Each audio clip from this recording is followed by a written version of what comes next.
आप अगर ये सोचते हो कि ये कानून सरकार किसानों के हक में बना रही है तो बहुत बड़ी गलतफहमी है। ये सिर्फ दो पूंजीपतियों के हक में उन्हें रिमोट कंट्रोल देने के लिए कानून बनाए गए हैं। और मैं छाती ठोक के ये कहता हूं, हम मरते मर जाएंगे लेकिन अंबानी और अडानी को पंजाब में पैर नहीं धरने देंगे। सरकारों की नीयत में आ जाए फर्क, अगर नजारा चाहे जन्नत का क्यों ना हो गर्क हो जाए।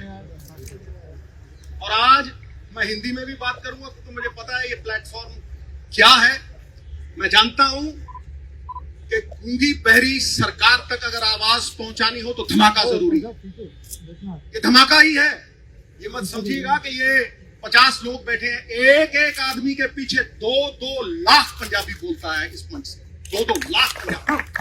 और अगर कोई एमपी बैठा है तो 15 लाख लोग उसके पीछे बोलते हैं। तो ये हीरे हैं, ये पंजाब के चुने हुए नुमाइंदे। मैंने बात नीयत की है, नीयत की। नीयत साहब नीति में दिखती है और नीति सिर्फ दो पूंजीपतियों के लिए बनाई गई है मोदी सरकार। आप अगर ये सोचते हो कि ये कानून सरकार किसानों के हक में बना रही है तो बहुत बड़ी गलतफहमी है।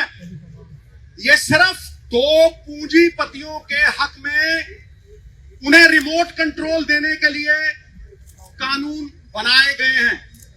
और मैं आज डंके की चोट पे ये कहता हूं, छाती ठोक के ये कहता हूं कि हम मरते मर जाएंगे लेकिन अंबानी और अडानी को पंजाब में पैर नहीं धरने देंगे। ये लीडर हैं। 100 भेड़ों के आगे एक शेर लगाओ, भेड़ें शेर हो जाती हैं। और ये शेरों के आगे बब्बर शेर है। और इनके आगे मैं बात जो करने वाला हूं वो बड़ी पते की और यहां वाजिब है।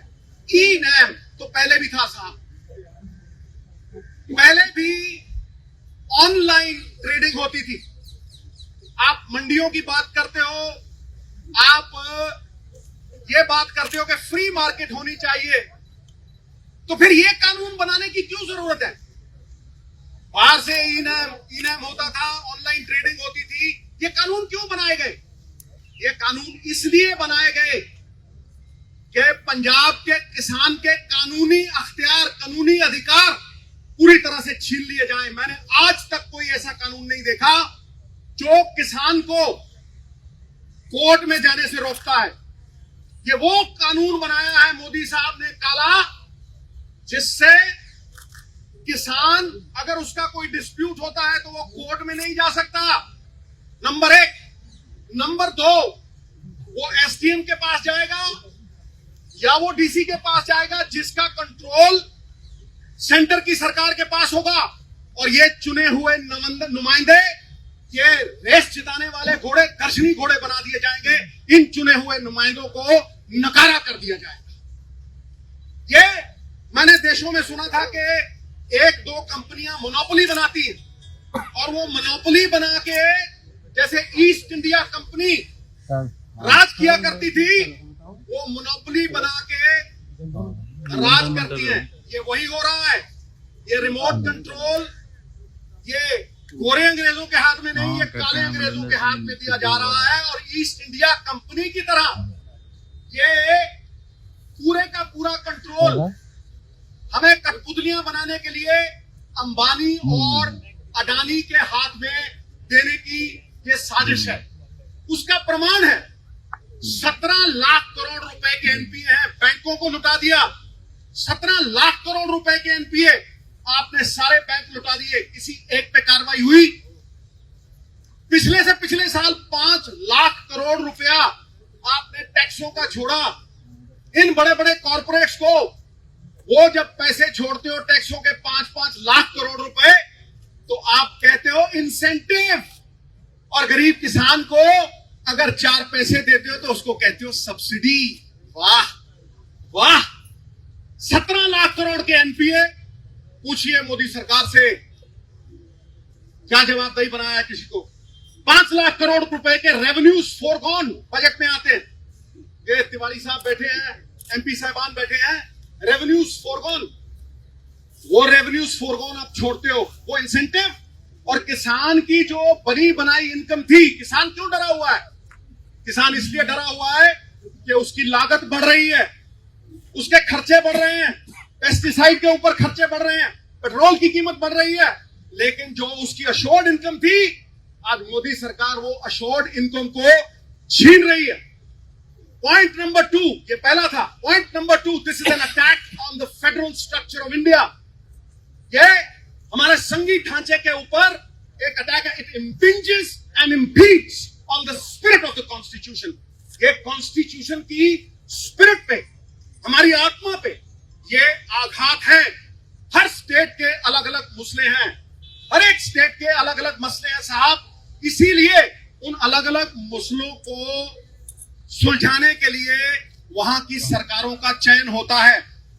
ये कहां का इंसाफ है कि एक चीफ मिनिस्टर और उसके सारे चुने हुए नुमाइंदे, ऑपोजिशन वगैरह सारी इकट्ठी, तुम एक स्टेट के चुने हुए नुमाइंदों की आवाज को दबा रहे हो और उसके 70% किसान उनकी आवाज को दबा रहे हो। It is an attack on our federal structure. Federal structure पे ये जो अटैक है, इसके बारे में मैं पूरी तरह से पुरजोर विरोध करता हूं। और प्रियम्बल में एक वर्ड आता है फ्रेटर्निटी। फ्रेटर्निटी का क्या मतलब? फ्रेटर्निटी का मतलब है कि हम आपसी भाईचारे में बंधे हुए हैं, हम पारिवारिक साझ में बंधे हुए हैं। और वो यूनिटी इन डाइवर्सिटी, हमारी भाषाएं अलग हैं, हमारी भाषाएं अलग हैं, हमारा कल्चर अलग है, लेकिन फिर भी हम एक हैं। तो जब हम अपने स्टेट की बात बुलंद कर रहे हैं या किसी इंडिविजुअल किसान की बात बुलंद कर रहे हैं, हम किसान के साथ साथ हम संविधान के पक्ष में लड़ाई लड़ रहे हैं। हम आज संविधान के पक्ष में खड़े हैं, अपने फेडरल स्ट्रक्चर के पक्ष में खड़े हैं। एकता तो जेल की भी होती है, लेकिन साहब ये जेल की एकता नहीं है, ये आपसी भाईचारे की, हिंदुस्तान की एकता है। ये यूनिटी इन डाइवर्सिटी है और वो संजीदगी से लेने वाली बात है। जो लोग, और मैं प्राइम मिनिस्टर साहब को कह रहा हूं, जो लोग वन नेशन वन मार्केट की बात करते हैं, वो पंजाब के चुने हुए नुमाइंदों की और एक चीफ मिनिस्टर की आवाज को दबा रहे हैं और कुचल रहे हैं। कि हम कभी बर्दाश्त नहीं।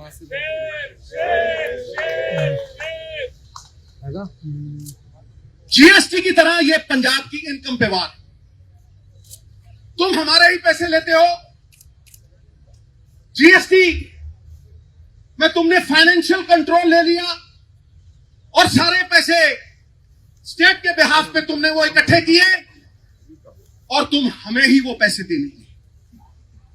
ये कहां का इंसाफ है भाई? चोरी और सीना चोरी। क्या ये सरकारें ये करेंगी? हमारे पैसे लेके तुम ये कहते हो कि हमसे लोन पे वापस ले लो। धिक्कार है ऐसी सरकार पे। काहे का फेडरल ढांचा, फिर काहे की आपसी भाईचारक सांझ? और तुम इकोनॉमिक ब्लॉकेज लगाते हो। I am using the word economic blockage. तुम हमारी रेलें रोकते हो।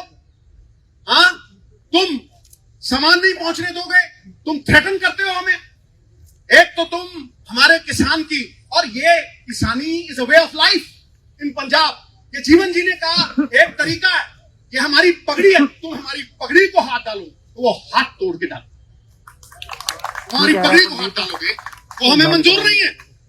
और मैं आज भी ये कहता हूं कि तुमने हमें सवेरे भी रोकने की कोशिश की।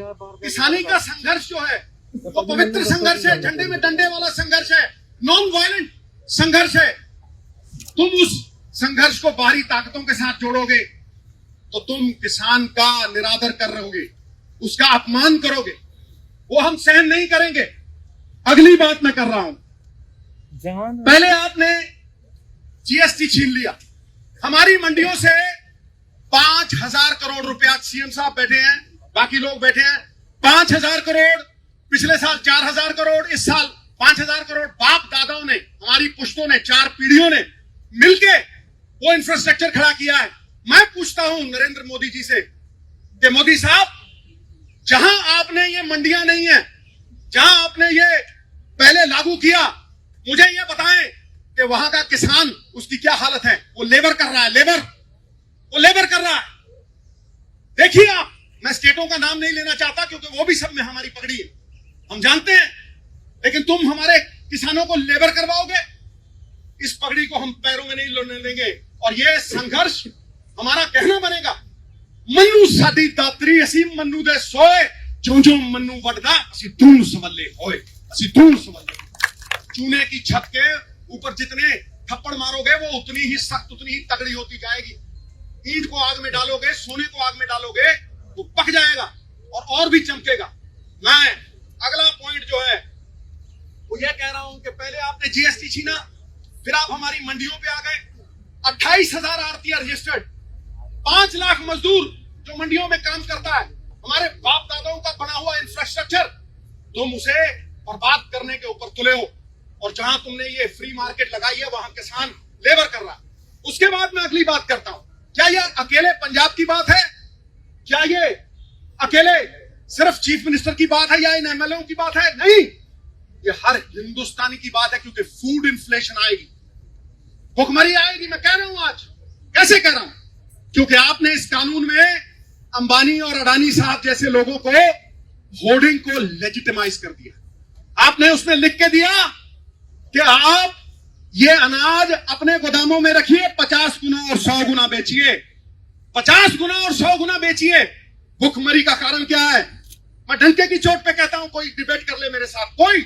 भुखमरी का कारण यह नहीं है कि अनाज नहीं है, अनाज होता है साहब, अनाज गोदामों में होता है अंबानी और अडानी साहब के, लेकिन वो गरीब की पहुंच के परे हो जाता है, इसलिए इन्फ्लेशन आती है। और इन्फ्लेशन का असर अमीरों पे नहीं होता। हम तो कहते हैं भर दे भैया, अपना टैंक भर दे, कोई चक्कर नहीं। लेकिन जो गरीब 500 रुपए कमाता है, वो 500 रुपए की वैल्यू 200 रह जाती है। जो वो 500 में खरीदता था वो 2000 में खरीद नहीं पाता। तुम्हारी जीएसटी ने व्यापारी मारा, और आज ये काले कानून किसानों को मार रहे हैं, हमारी पहचान को मिटा रहे हैं। बाबा नानक ने दी थी ये हमें पहचान, मरते हुए मर जाएंगे, इस पहचान को नहीं मिटने देंगे। नाम ही खो दोगे तो किधर जाएंगे, और पहचान खो देंगे सिद्धू तो बिखर जाएंगे, नहीं बिखरने देंगे। और आखिरी पॉइंट जो मैं कहना चाहता हूं वो ये है कि आप एहसान फरामोश हो गए, आप एहसान फरामोश हो गए हो। मैं डंके की चोट पे कहता हूं। किस तरह से कहता हूं? क्या पंजाब को ग्रीन रेवोल्यूशन की जरूरत थी? नहीं। पंजाब ने पूरे देश का पेट भरा, 2% लोगों ने 67% लोगों का पेट भरा। फिर तुमने गरीब को अन्न कैसे दिया? सस्ती MSP Punjab, Haryana, western UP से उठा के आपने 80 करोड़ लोगों का पेट भरा, और उसी को पीडीएस द्वारा उन्हें सप्लाई किया। पेट्रोल 6 रुपए का था 92 में, 78 का हो गया, और किसान की एमएसपी 3 गुना बढ़ी, वो 12 गुना, 17 गुना, और ये 3 गुना। कॉर्पोरेटों में जो काम करते हैं 1,000 गुना उनकी तनख्वाह बढ़ गई, और 1982 से लेके किसान की एमएसपी सिर्फ 15 गुना।